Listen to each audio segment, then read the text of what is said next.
Ako.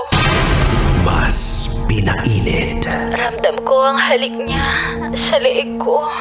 Bababa sa akin. At mas pag-uusapan. Tinanggal niya bigla yung panty ko. Mga sikretong dito mo lang mapapakinggan. Top Secrets. Top Secrets. Top Secret. Top Secrets.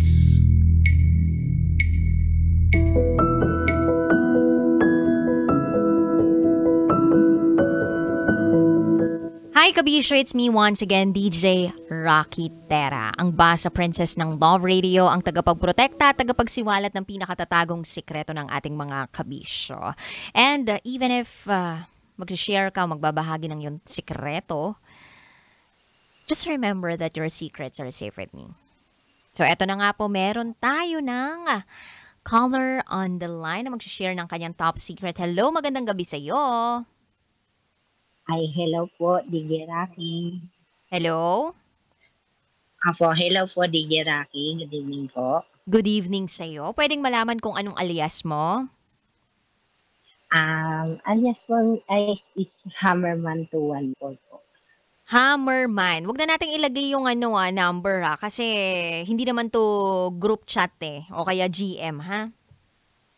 Apo, sige po. Nakakalito pa nilagyan mo pa ng number sa dulo. So Hammerman, taga saan ka? Na taga Bukawi, Bulacan po. Oy, Hammerman, taga Bukawi, Bulacan. Ibang klase rin talaga yung boses mo, no? Parang hindi ko sure kung sinasaniban ka ba ng alien o ano? Natural na po yung boses ko po. Natural ang boses ni Hammerman. Parang marami kang nabobola in life Sige, Hammerman. Ano ang top secret mo? Ang aking top secret ko po ay kaka-broken ko lang po. Ito lang po, nung June 25 po. 11:30 ng gabi po.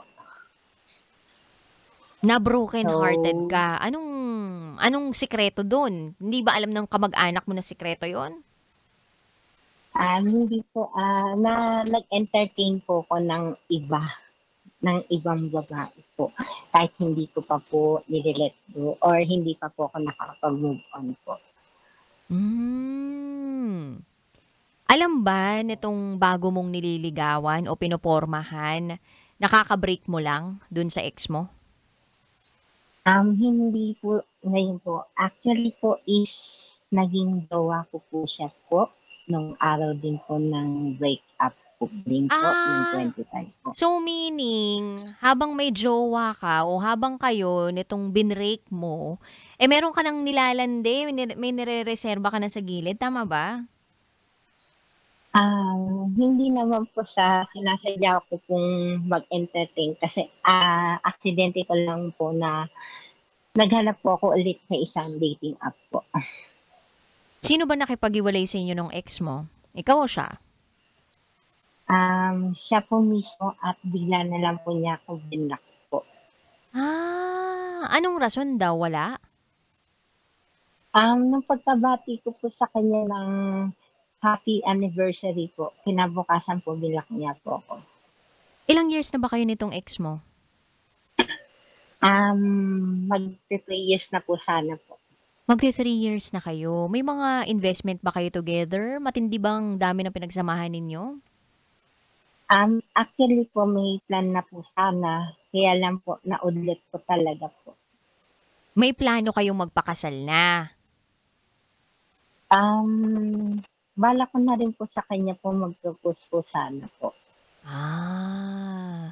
Pero bago yung breakup na yun, bago maging cold sa'yo, bago ka i-block nitong ex mo, nagsabi siya sa'yo o naramdaman mo na ba na nagiging cold siya for the past few weeks? May napansin na rin po ako, sa totoo lang po. Hindi ko na lang po talaga po siya kinumpronta po. Napansin na ano? May iba siyang kausap o nilalamig siya?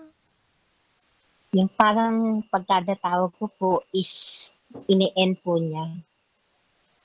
Ini-ignore ka niya? Opo. Or nire-reject na yung call mo? Opo, nire-reject na po yung call ko po. So, sa loob ng isang araw, nakakapag-usap naman kayo o chat-chat lang?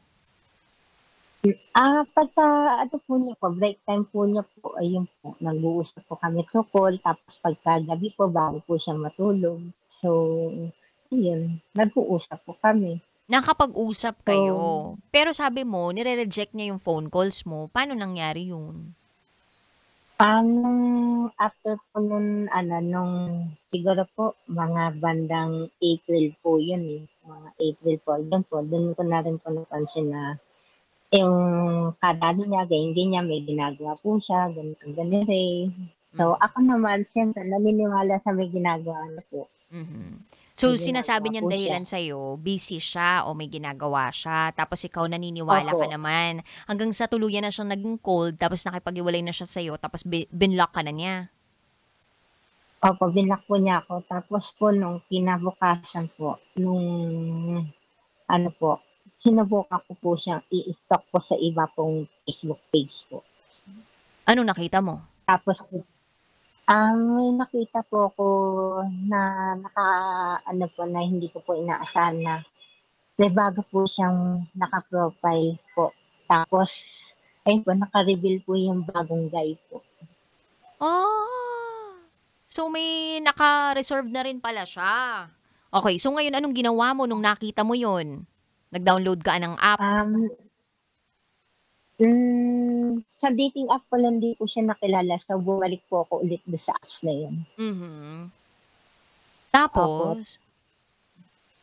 Ayun po, na nagbakasakali po ako, ganyan. Tapos po, hanggang sa natagpuan ko yung isang babae na yung sanang mamahalin ako ng totoo po. Mhm.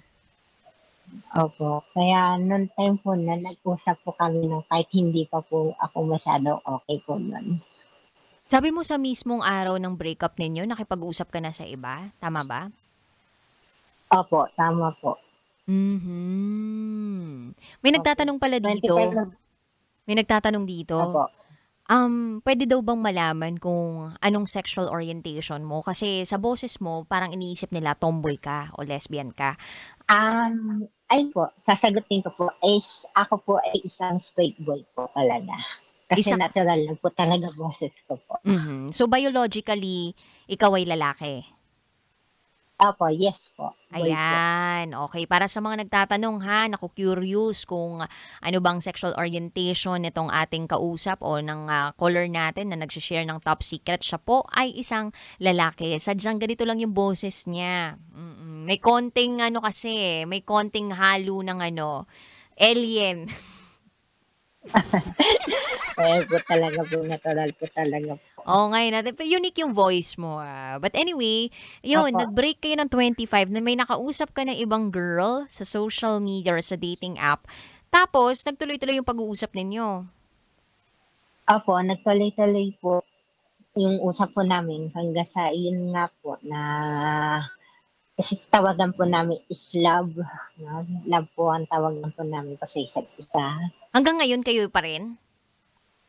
Yes po, magto 2 months na po. Dapat po. Ayun nga po, magto 2 Oo. months na po. Wow, hindi na bakante. Opo. Anong pakiramdam mo Eh, ngayon? Masaya ka ba na right after the relationship mo dun sa isa, biglang meron kang panibagong relasyon? O alam mo sa sarili mo na hindi tama yung ginawa mo? parang para to sa akin, parang hindi po kasi tama kasi lang po, dala lang po siguro po nalulungkot nga po ako. Halos may time na hindi po ako makakain. Hanggang yung kakain lang po ako sa gabi, sa umaga, hindi po ako kakain. Alam Mhm. po ng magulang ko po yan, napansin po kasi. Mhm. Pero napakilala mo na 'tong Napa bago mong kausap sa family mo, hindi pa? Hindi pa po. So, LDR din po kami po. LDR kayo. Yung dati mo bang jowa, Opo. LDR din kayo nun? Opo, LDR din po. So ayaw mo nang graduate sa LDR? Pinipilit ko pong kaso wala pong mahanap ng walking distance. Kaya napipilitan na lang po ako sa LDR na lang po. Nagkita na kayo nitong bago mo. Hindi pa po. Pero alam ba niya na kagagaling mo lang sa breakup? Hindi ko po kasi pumaamin po sa kanya. Kasi Ah. ayoko po isipin sa kanya na baka nire-recon ko lang po siya, ganyan. Pero may balak kang aminin sa kanya. Siguro po, pagka kayang-kaya ko na lang po, i-share po sa kanya po or sabihin po sa kanya ng totoo po. Pero mahal mo naman talaga siya. Opo, mahal ko naman po kahit may minsan na may rules po siya, okay lang po sa akin po. Uy, anong rules yun? Katulad po sa outfit ko po. Saan? Sa pag-outfit ko po. Sa pag-outfit mo, bakit anong gusto niyang outfit mo? Gusto niya ba naka-boxer shorts ka palagi?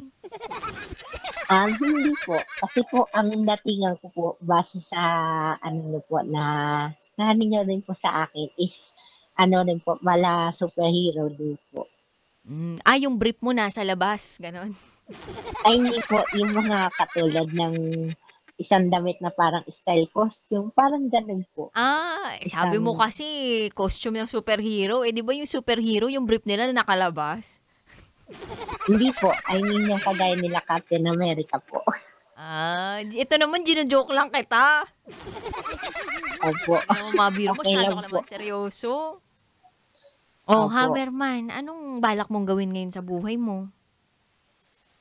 Sa ngayon po, ayun nga po, na siguro, sasabihin ko po sa kanya pag kung ready na po ako, sabihin ko sa kanya. Kung ready ka na. Opo. Pero ready ka rin Sa ngayon ba na maiwan niya kung sakaling malaman niya yung katotohanan? Galing mo lang naman pala sa breakup eh. Ayun nga po, sa totoo lang po, pwede pong mangyari po yung kasi minsan nag-overtake nga po katulad nga po niya sa ex ko po. Ayun nga po, hanggang sa nagkatotoo po. Hindi, tsaka Opo. what if lang naman, hindi naman to wishful thinking, no? What if lang? Biglang maghiwalay yung ex mo tsaka yung kasakasama niya ngayon, tapos bumalik siya sa'yo, anong gagawin mo pag ganun? Tatanggapin mo ba yung ex mo o babay na siya sa life mo? Baka maging marupok ka, ha? Hindi po, ang pagkakasabi niya po doon sa ex niya po, kasi is single mom po siya. So sabi niya po, hindi na rin po niya babalikan dahil nabuntis daw ng ibang, buntis daw ng ibang babae yung ex po niya. Yun Pero po ang yung sinasabi ko, pagkakasabi niya. ikaw, what if bumalik yung ex mo sa iyo? Tatanggapin mo pa ba ulit yung ex mo habang meron kang jowa ngayon na LDR? Yun Sa ang ngayon block po sa'yo siguro kung po, sakali lang magparamdam sa'yo ulit. siguro po, kasi po, Hello? yun nga po. Apo, hello. O yun nga po, ano po? Hello po. Ayan, naririnig ka namin.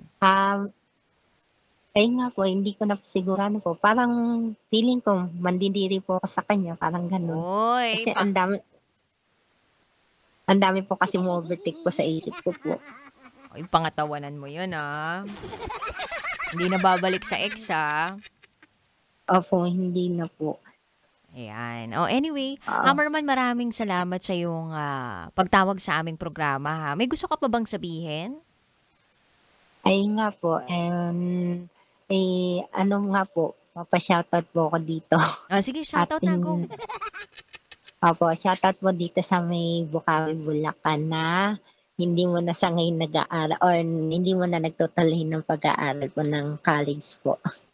Kasi po ay ko lang po talaga, graduate ko lang po ng grade 12 po. Medyo late ka nakapag-aral. Opo, late. Hindi naman po sa late. Sadya lang po talagang tinamad lang po pumasok nung panahon po ng high school life po. Ayun naman pala eh. Kaya pala pati boses mo eh. Hindi na tinamad na rin mag-grow eh. Opo. So tuloy-tuloy mo na yung pag-aaral mo, ha? Sa ngayon po, abalan na lang muna ako sa business kahit ganito yung mindset ko po. minsan. Oo. Ay, oo naman. Kumbaga, pag may sarili ka namang diskarte sa buhay, kayang-kaya mong malagpasan ng mga hamon sa buhay, especially financial problems, 'di ba? Anyway, maraming salamat, Hammerman, sa iyong pagtawag sa programang ito. Good luck sa iyong Opo. love life at naway masabi mo ng katotohanan sa iyong partner ngayon. Okay? Thank you. Thank you po. Sa mga nagsasabi talagang babae yon, huy, nakita ko yun ng personal. As in, nakita ko yun ng personal. Nakita ko. Na lalaki talaga. Oo. So, ayun lang. Anyway, may mga nagsishare pa ng top secret nila. Tuloy-tuloy na natin to, no? Abang hindi pa tayo napuputulan ng ng commercial break or hindi pa pumapasok yung commercial natin. So, sa mga kabisyo natin na nakikinig ngayon, nanonood ngayon, nakatutok ngayon, maraming salamat po. At meron na po tayong caller on the line. Hello, magandang gabi sa'yo. Good evening. Oh my God, I can't believe it. DJ Rocky. DJ Rocky. Uy, baka pwede mo munang patayin yung monitor mo sa akin kasi nag-e-echo nag-feedback sa amin. Ay, hindi. Wala po akong, hindi po ako naka sa radio. Kanina pa po ako kasi inaantabayanan ko nga po yung tawag ninyo. So I'm very happy. Hindi po ako, pero naka-headset po ako. Ano Naka-headset kailangan kong gawin? ka. Ayan, may Opo. naririnig kami. Alisin ko? Alisin ko yung Bluetooth? Naka-Bluetooth ka ba? Opo. Ayan, wag ka Alisin mag-Bluetooth. ko? Oo. Para Sige. one way lang. Ay, sige, oh my God. Okay, sige po. Ayan, alisin ko po. Ayan, nasa tenga ko na po. Ayan. Hello. Good evening to everyone. Good evening. Napakadami mo namang enerhiya ngayong gabi. Parang hindi ka napatulog. Parang gising na gising ka ngayon, ha? Yes po, kasi po, I'm in Norway right now, so 6 hours ahead ng Pilipinas. So ngayon, I'm at work, pero okay lang po. Ah, okay Walang lang mga ha. boss. Walang mga Yes. boss. O sige, ilaban na Wala natin po, walang to. mga boss. Okay, Yes. ano alias mo muna? Hala, anong gagawin ko? Hindi ako ready dito. Ano na lang, Ivana. Oh, Okay. diba? Ivana, parang ang sexy-sexy mo. Tsaka parang ang happy-happy mo lang nakasama sa trabaho and in life. Yes, I'm very happy talaga po. Happy person po ako. So talaga namang lahat ng kasamahan ko ay natutuwa pag ako po ay nasa work. Pag absent ako, lahat sila ay very sad. Ay, parang dama ko nga. Anyway, tagasan ka? Dito sa Pilipinas, ha? Sa Pinas po, Pasig po.